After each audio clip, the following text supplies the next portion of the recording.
செய்திகள். ஆண்டவராகிய இயேசு இந்த இருண்ட உலகத்தின் இருளை அகற்றிவிட வரவில்லை. ஆனால் அவரை ஏற்றுக்கொள்கிறவர்களுக்கு இருளின் நடுவில் ஒளியாய் விளங்கிட வந்தார். ஆண்டவராகிய இயேசு இந்த இருண்ட உலகத்தின் இருளை அகற்றிவிட வரவில்லை. ஆனால் அவரை ஏற்றுக்கொள்கின்றவர்களுக்கு இருளின் நடுவில் ஒளியாய் விளங்கிட வந்தார்.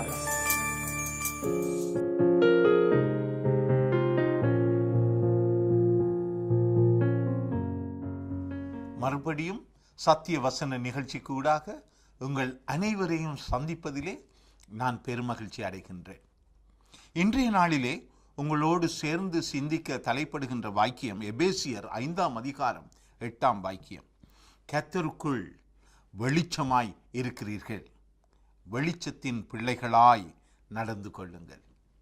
கர்த்தருக்குள் வெளிச்சமாய் இருக்கிறீர்கள், வெளிச்சத்தின் பிள்ளைகளாய் நடந்து கொள்ளுங்கள். நாங்கள் வெளிச்சத்தின் பிள்ளைகளாய் இருக்கிறோம் என்றால் நாங்கள் வெளிச்சத்துக்குரியவர்களாய் வாழுகின்றோமா? இந்த கேள்வியை கேட்கின்ற பொழுது ஒரு சிலர் ஆம், அவர் எங்களுக்குள் வெளிச்சமாய் இருக்கிறார், நாங்கள் வெளிச்சத்தின் பிள்ளைகளாய் வாழுகின்றோம் என்று சொல்லுகின்ற அதே நேரம் ஒரு சிலர் நாம் இன்னும் வெளிச்சத்துக்குரியவர்களாய் வாழவில்லை, எங்களுக்குள்ளே இருள் நிறைந்திருக்கிறது, இருளினாலே நாங்கள் ஆளப்படுகின்றோம், நாங்கள் இன்னும் வெளிச்சத்துக்குரியவர்களாய் வாழவில்லை, மறைவான பாவங்கள், அந்தரங்கத்திலே பல சிக்கல்கள், எங்களுடைய அடிமனதிலே பல ஏக்கங்கள், பிரச்சனைகள் என்று பல விசுவாசிகள் பலவாறு சொல்லக்கூடும்.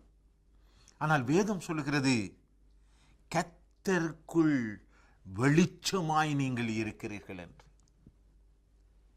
எங்களுடைய வாழ்க்கையிலே என்னதான் குறைபாடுகள், என்னதான் இயலாமைகள், அறியாமைகள் இருந்தாலும் நாங்கள் கர்த்தருக்குள் வெளிச்சமாய் இருக்கிறோம்.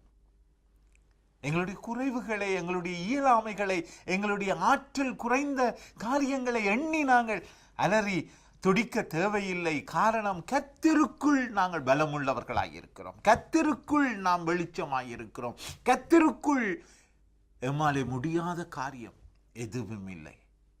கர்த்தருக்குள் நாம் வெளிச்சமாயிருக்கின்றோம். இயல்பாகவே இந்த சந்திரனுக்கு வெளிச்சம் கிடையாது. ஆனால் இந்த சந்திரன் சூரியனிலே இருந்து வருகின்ற அந்த பிரகாசத்தினாலே இரவு நேரங்களிலே முழு பூமிக்கும் சந்திரன் ஒளி கொடுக்கின்றது போல நாம் இயல்பாகவே வெளிச்சமானவர்கள் கிடையாது.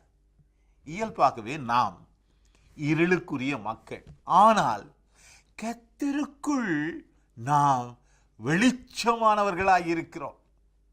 எங்களுடைய வெளிச்சம் இருளில் வாழுகின்ற மக்களுக்கு பெரிய வெளிச்சமாய் அமைகின்றது. இயேசு கிறிஸ்து இந்த உலகத்துக்கு வந்த பொழுது இருளில் வாழுகின்ற ஜனங்கள் பெரிய வெளிச்சத்தை கண்டார்கள்.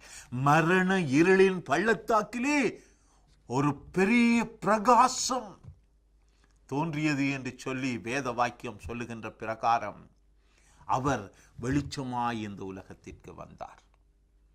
அவர் வெளிச்சமாய் இந்த உலகத்திற்கு வந்தது மட்டுமல்ல, அவராலே ஆளப்படுகின்ற பிள்ளைகள் இன்று உலகத்துக்கு, சமூகத்துக்கு, குடும்பத்துக்கு, திருச்சபைக்கு வெளிச்சமாய் வாழத்தக்கதாக அவரிடத்தில் இருந்து எங்களுக்கு பேரொளி கடந்து வருகின்றது. கர்த்தருக்குள் நாம் வெளிச்சமாய் இருக்கின்றோம். நாம் தொடர்ந்தும் வெளிச்சத்தின் பிள்ளைகளாய் நடந்து கொள்ள வேண்டும். இப்பொழுது எங்களுடைய வெளிச்சம் எங்களுக்கே விளங்குகிறது. அநேகருக்கு நாங்கள் வழிகாட்டுகின்றோம், அநேகருக்கு நாங்கள் இருளில் வாழுகின்றவர்களுக்கு வெளிச்சத்தின் பாதையை காட்டுகின்றோம். ஆனால் இது ஒரு சவால். இந்த வெளிச்சத்திலே நாங்கள் தொடர்ந்து நிலை நிற்க வேண்டியவர்களாய் அழைக்கப்படுகின்றோம். அப்படினாலே இந்த கர்த்தருக்கு முன் நாம் வெளிச்சமாய் இருக்கிறோம் என்கின்றதை இரண்டு வகையிலே நாங்கள் நோக்கக்கூடும். ஒன்று, நாம் அவருக்காக மற்றவர்களுக்கு முன் வெளிச்சமாய் இருக்கிறோம். மற்றது, அவருக்கு முன் எம்முடைய வாழ்வு வெட்ட வெளிச்சமாய் இருக்கிறது. ஆகவே அவருக்கு முன் மாறுபாடில்லாத உத்தமமான உண்மையான சிறந்த சாட்சியுள்ள வாழ்வை நாம் காத்துக்கொள்ளுகின்ற அதே நேரம் மற்றவர்களுக்கு வெளிச்சத்தை காண்பிக்கின்ற மக்களாய் நாம் வாழ அழைக்கப்படுகின்றோம்.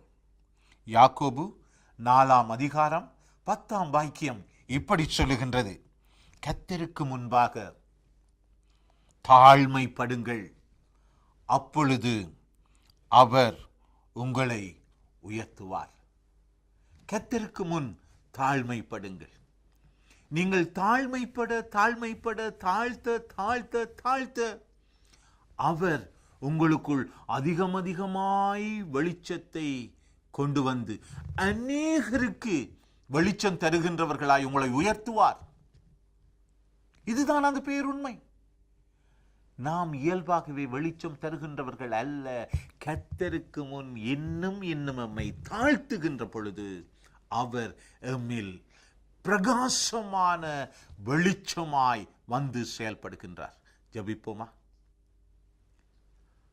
ஆண்டவரே சுவாமி, இந்த நல்ல நாளுக்காக உங்களுக்கு நன்றி. ஆண்டவரே, நாம் இந்த உலகத்துக்கு வெளிச்சமாய் வாழ நாம் அழைக்கப்பட்டிருக்கிறோம். உமக்கு முன் நாம் வெளிச்சமாய் வாழ அழைக்கப்படுகின்றோம்.